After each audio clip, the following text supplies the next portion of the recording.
Saya makan apapun yang saya mau, tapi ada batasnya. Saya kalau makan hari-hari itu saya ada jam makan. Alhamdulillah Idul Fitri dirayakan bersama keluarga besar. Ya, Hadir juga alhamdulillah. di rumahnya Pak Jirano. Seperti apa ini emang agenda tahunan nanti selalu hadir di. Iya, biasanya kan kalau kita agenda tahunan itu, aku biasanya tuh kalau semasa mama masih ada, pasti aku takbiran tuh di rumah mama. Tapi begitu mama nggak ada, aku di rumah Mas Ruby. Cuman karena kakiku udah nggak ada sekarang, jadi aku nggak berani nginep di rumah Mas Ruby. Karena kan saya kalau nginep tuh harus bawa peralatan. Kayak kursi roda saya nggak bisa masuk ke kamarnya kan, susah. Jadi saya nggak nginep rumah Mas Ruby, saya di rumah. Tadi pagi anak saya yang perempuan anter, terus dia ke besannya. Terus ngumpul di rumah Mas Rano. Biasanya kan kita lebaran kedua, tapi ternyata ini lebaran pertama karena habis dari sini saya mau ke Bandung ke vilanya Mas Rano keluarga. Jadi udah tempat aja istirahat. Itu memang selalu tahunan begitu hangout bareng-bareng sama keluarga besar. Ya nggak ambil tel. Karena kan setelah pandemi ini kita ya kadang kita ke puncak, kadang kita ke Bandung, kadang kita ya tergantung. Kemarin ini kan pandemi kita nggak kemana-mana, mana ngumpul baru ini kayaknya. Tahun lalu juga masih belum full ya, belum full.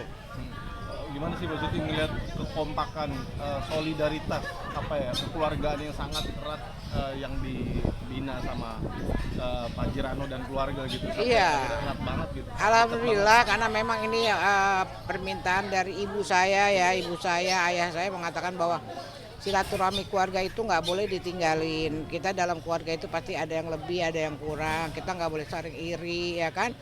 Ya istilahnya kita harus jaga lah. Makanya juga kita mengajarkan kepada anak cucu kita juga seperti itu. Jadi mereka ya bisa dilihat lah bahwa mereka tetap hadir di sini gitu. Tadi kan saya dari tempat Mas Ruby, sekarang saya ke sini. Nanti anak-anak kita yang lain juga karena kan ada yang ke mertuanya gitu ngumpul di sini, tapi tetap dia harus ke Pak Ruby karena biar mana kan Mas Ruby yang paling tua gitu. Kok seriwah ini nih, Pok? Banyak banget keluarganya, Pok. Kalau dari keluarga saya aja cucunya itu ada 51. Masya Allah. Ya, anak cucu lah istilahnya. Saya punya cucu aja 23. Baru lahir satu lah anaknya Bujang Dea kan. Nah, kalau ini kan ada 2 keluarga nih, dari keluarga Mbak Dewi ya juga ada. Jadi biasanya kita gitu, ya cuman dari keluarga Mbak Dewi, dari keluarga Sumo sama dari keluarga Mas Rano ngumpul. Kadang kita kalau puasa suka buka puasa di luar. Sebelum puasa juga kita makan di luar. Ya kita ngumpul aja ya. Kita namanya keluarga kan bagaimana harus saling kenal. Kok yang dikangenin atau difavoritin di bulan apa di Idul Fitri ini, di Lebaran ini nih apa nih, Pak? Ya, Makanannya. ya sebetulnya kumpul keluarga sih. Kalau makanannya ya relatif lah ya. Kayak kalau di rumah Mas Trubi kan selalu ada rendang ayam, rendang daging, asam pade gitu ya. Kan asam pade itu kan makanan khas Minang gitu. Kalau di Mas Mbak Dewi ini kan ada lontong cap gome, ada bakso, ada somai. Pokoknya ada gulai otak karena di sini kan yang bisa masak gulai otak tuh dari Mbak Dewi gitu. Ya walaupun kalau hari biasa juga kadang-kadang kalau kita pengen kalau misalkan itu pengen makan otak bikinin otak dong gitu. Kan sekarang susah juga nyari otak gitu. Malah kadang-kadang di restoran Padang aja nggak ada otaknya, nggak ada otaknya.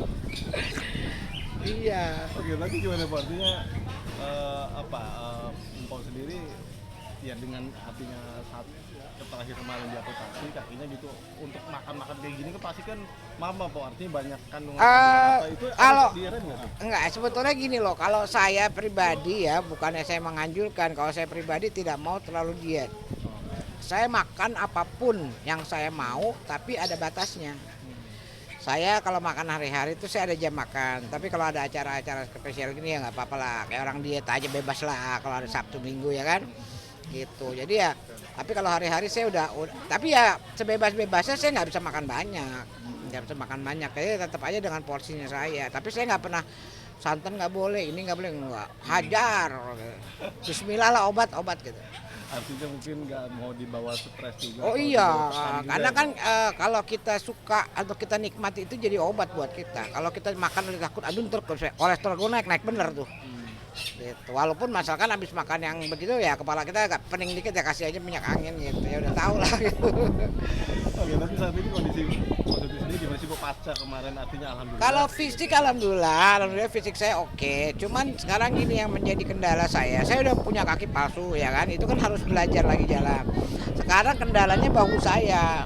Bahu saya itu kan karena kita kalau belajar jalan kan tuh pegang besi tuh kiri kanan. Nah kan tahanannya di tangan. Nah terakhir sebelum saya operasi kan saya sempat kena stroke ringan. Nah itu mempengaruhi kiri saya.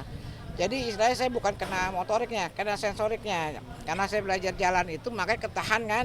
Jadi bahu saya agak sakit. Makanya saya agak tunda untuk daripada nanti semuanya sakit kan. Jadi saya lagi nyembuhin dulu bahunya gitu. Tapi saya tetap jalan sih, maksudnya tetap belajar jalan. Nggak mudah untuk menggunakan kaki palsu itu, ternyata nggak mudah. Karena harus nempel banget di kaki kita kan.